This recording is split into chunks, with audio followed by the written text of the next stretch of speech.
नमस्कार, देश न्यूज में स्वागत है आपका। मैं हूं आपके साथ मीनाक्षी और आप देख रहे हैं हमारा खास कार्यक्रम रियल एस्टेट की रियलिटी।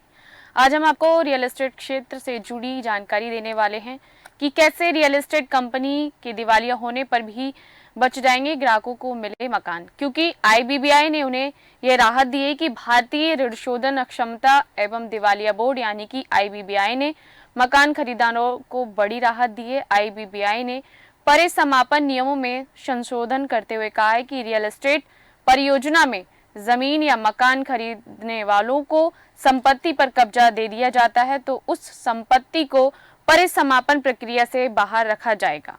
अब यहाँ पर मैं एक छोटा सा परिचय पहले परिसमापन नियमन के बारे में दे दूं। वित्त और अर्थशास्त्र में परिसमापन एक व्यवसाय को समाप्त करने और उसकी संपत्ति को दावेदारों को वितरित करने की प्रक्रिया है। यह एक ऐसी घटना है जो आमतौर पर तब घटित होती है जब कोई कंपनी दिवालिया हो जाती है, जिसका सीधा सा अर्थ है कि वह देय समय पर अपने दायित्वों का भुगतान नहीं कर सकती।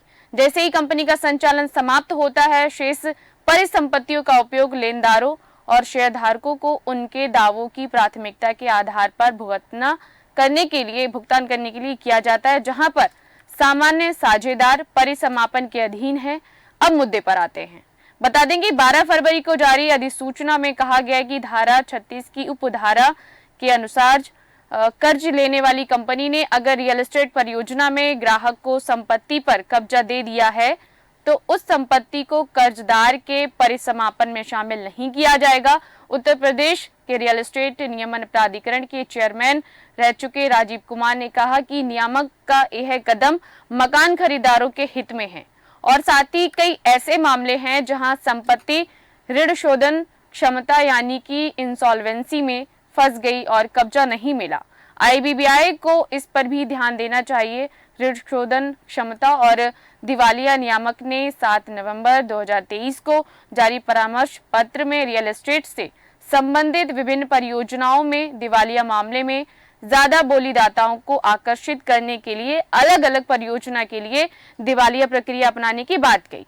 फिर क्या, साथ ही आपको ये भी जानकारी दे दूं कि आईबीबीआई ने रियल एस्टेट नियामक प्राधिकरण की भूमिका बढ़ाने की भी वकालत की है। इसके लिए समाधान प्रक्रिया में जाने वाली सभी रियल एस्टेट परियोजनाओं का पंजीकरण समाधान पेशेवरों द्वारा रियल एस्टेट नियामक के पास अनिवार्य रूप से कराने का प्रस्ताव है। वहीं दूसरी ओर रियल एस्टेट सलाहकार फर्म एनरॉक कैपिटल ने कहा है कि नए संशोधन से मकान खरीदारों को काफी राहत मिलेगी और एनरॉक कैपिटल में सीनियर वाइस प्रेसिडेंट यानी कि रिसर्च एंड इन्वेस्टमेंट एडवाइजरी आशीष अग्रवाल ने कहा, इससे मकान खरीदारों को बड़ी राहत मिलेगी और ऋणदाताओं की संपत्ति और समिति में उन्हें अपनी बात रखने का अधिकार भी होगा। समय के साथ दिवालिया प्रक्रिया में मुकदमे भी कम होंगे और जहां पर रियल एस्टेट परियोजना पर अमिताभ कांत की अगुवाई वाली समिति की रिपोर्ट में भी कहा गया था कि आईबीसी में सुधार की जरूरत है ताकि रियल एस्टेट क्षेत्र की जटिलताओं का बेहतर तरीके से ध्यान रखा जा सके। रिपोर्ट में समाधान प्रक्रिया के दौरान जमीन, अपार्टमेंट या इमारत के आवंटियों को कब्जा और स्वामित्व दिए जाने का भी सुझाव दिया गया है। 12 फरवरी की अधिसूचना के जरिए आईबीबीआई ने परिसमापन प्रक्रिया को सुगम बनाने के लिए 12 महत्वपूर्ण संशोधन किए हैं और इनसे पारदर्शिता बढ़ेगी और परामर्श समिति को ज्यादा अधिकार मिलेंगे और इसके तहत परिसमापक को निर्णय लेने से पहले प्रक्रिया के विभिन्न पहलुओं पर परामर्श समिति से सलाह करनी होगी और उदाहरण के लिए रिपोर्ट को अंतिम रूप से पहले पंजीकृत मूल्यांकन कर्ता को बताना होगा कि मूल्यांकन के लिए उसने क्या तरीका अपनाया है और इस अधिसूचना का उद्देश्य परामर्श समिति के अधिकार और पुख्ता करना है कि रियल एस्टेट में अगली जानकारी यह है कि रियल एस्टेट कंपनी सिग्नेचर यानी कि ग्लोबल ने अपनी विस्तार योजना के तहत गुरुग्राम में 20 एकड़ भूमि पर आवासीय परियोजना विकसित करने के लिए जमींदारों के साथ साझेदारी की है। जहां पर अब कयास लगाए जा रहे हैं कि इससे 4,500 करोड़ रुपए का राजस्व जो वो हासिल होने की उम्मीद है। बता दें कि सिग्नेचर ग्लोबल ने गुरुग्राम के सेक्टर 71 में लगभग 20 एकड़ भूमि के लिए संयुक्त विकास समझौता यानी कि डीए किया है। सिग्नेचर ग्लोबल के चेयरमैन प्रदीप अग्रवाल ने कहा है कि इस आगामी परियोजना में करीब 4,500 करोड़ रुपए की संभावित बिक्री होगी, लेकिन अभी कंपनी ने जमींदार के नाम का खुलासा नहीं किया है। सभी आवश्यक मंजूरी मिलने के बाद परियोजना अगले 12 से 24 महीने में पेश की जाएगी। कोविड-19 वैश्विक महामारी के बाद आवासीय मांग में वृद्धि के साथ रियल एस्टेट डेवलपर्स अपने व्यवसाय का विस्तार करने के लिए जमीन का अधिग्रहण करने के साथ साथ जमींदारों के साथ भी साझेदारी कर रहे हैं। और आप सभी इस बात को जानते हैं कि रिहायशी जमीन और मकानों की कीमतें फिर तेजी से बढ़ने लगी हैं, क्योंकि मैजिक ब्रिक्स प्रॉप इंडेक्स की रिपोर्ट में इस बात का खुलासा किया गया कि दिसंबर 2023 में खत्म तिमाही के दौरान देश के शीर्ष 13 शहरों में संपत्ति के दाम साल भर पहले के मुकाबले औसतन 18.8% बढ़ गए और मकान खरीदने के कई इच्छुक लोग रेडी टू मूवमेंट यानी कि तैयार मकान के बजाय निर्माणाधीन संपत्ति खरीदने की भी सोच रहे हैं, क्योंकि इसमें उन्हें रकम धीरे धीरे चुकाने का मौका मिल जाता है और निर्माणाधीन संपत्ति के दाम आमतौर पर ज्यादा अच्छे लगते हैं। साथ ही एनरॉक ग्रुप के वाइस चेयरमैन का कहना है कि तैयार मकान के मुकाबले इनकी कीमतें 30% कम हो सकती हैं, क्योंकि समय समय और के साथ जमीन और मकान के दाम बढ़ते ही हैं, जिससे आपको निवेश और बेहतर रिटर्न मिल सकता है। निर्माणाधीन मकानों की गुणवत्ता भी बेहतर हो सकती है। देश के तमाम जानकारों का कहना है कि निर्माण की तकनीक बहुत बेहतर हो चुकी है। नए मकानों के ऑटोमेशन का भी बहुत इस्तेमाल होता है। साथ ही अक्सर हम देखते हैं कि मकान अगर बन रहा है तो उसे खरीदने पर वित्तीय बोझ भी किस्तों में बढ़ जाता है और आपके ऋण खाते में पूरी रकम एक बार में बिल्डर के पास नहीं जाती है।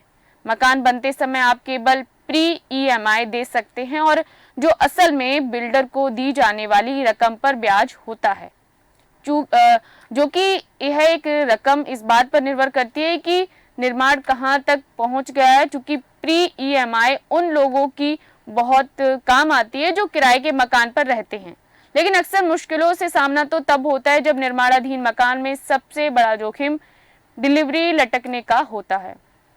यानी कि यह तय नहीं होता कि मकान की चाबी आपके हाथ कब तक आएगी। जो बिल्डर छोटे होते हैं या जिनकी माली हालत बहुत मजबूत नहीं होती, उनकी संपत्ति में डिलीवरी देर से होने का खतरा बढ़ जाता है और उनकी परियोजनाओं को धन की किल्लत, नियामकीय मंजूरी में देर और कानूनी पचड़ों से जूझना भी पड़ सकता है। निर्माणाधीन मकान में एक दिक्कत यह भी है कि आखिर में जब मकान हाथ आता है तो वह उम्मीदों पर खरा नहीं उतरता। हो सकता है कि तैयार मकान में सब कुछ वैसा नहीं मिले जैसा वादा किया गया था।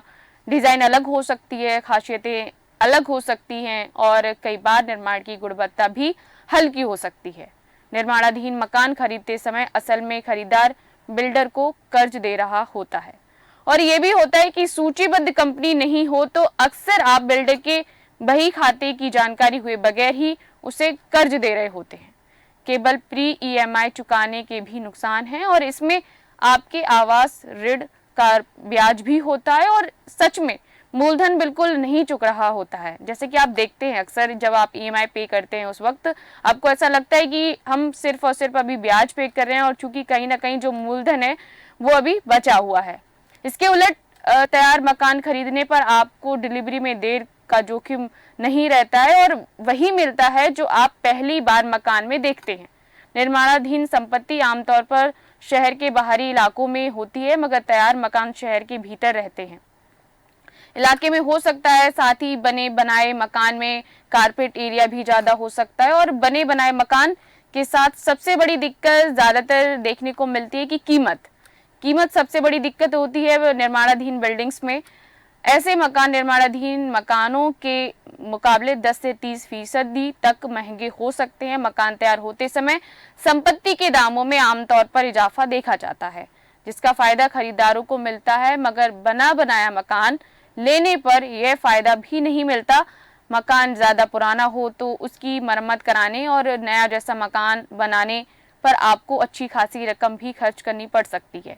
साथ ही बने बनाए मकान कम होने के कारण आपके पास विकल्प भी कम ही होते हैं और ऐसे में सवाल उठता है कि कैसा मकान लिया जाए। इसका फैसला ये देखकर करें कि आप कितना जोखिम ले सकते हैं। जब आप निर्माणाधीन संपत्ति खरीदते हैं तो असल में आप इस बात पर दांव लगाते हैं कि डेवलपर तय समय वक्त पर आपको मकान दे देगा, और फिर क्या। लोग अक्सर ये सोचकर निर्माणाधीन मकान खरीदने का जोखिम उठाते हैं कि उन्हें अच्छा रिटर्न मिलेगा, लेकिन जानकार कहते हैं कि कुछ गलत हो गया तो वह संपत्ति बेचना भी मुश्किल हो जाता है। और जहां पर जानकार आपको सलाह देते हैं कि निर्माणाधीन संपत्ति की कम कीमत आपको ललचा सकती है, मगर वह कम इसलिए है क्योंकि उसमें जोखिम भी कहीं ना कहीं कम है, जिसकी वजह से वो आपको इस ओर आकर्षित करते हैं। तो फिलहाल के मेरे इस कार्यक्रम में इतना ही। देखते रहिए देश न्यूज। नमस्कार।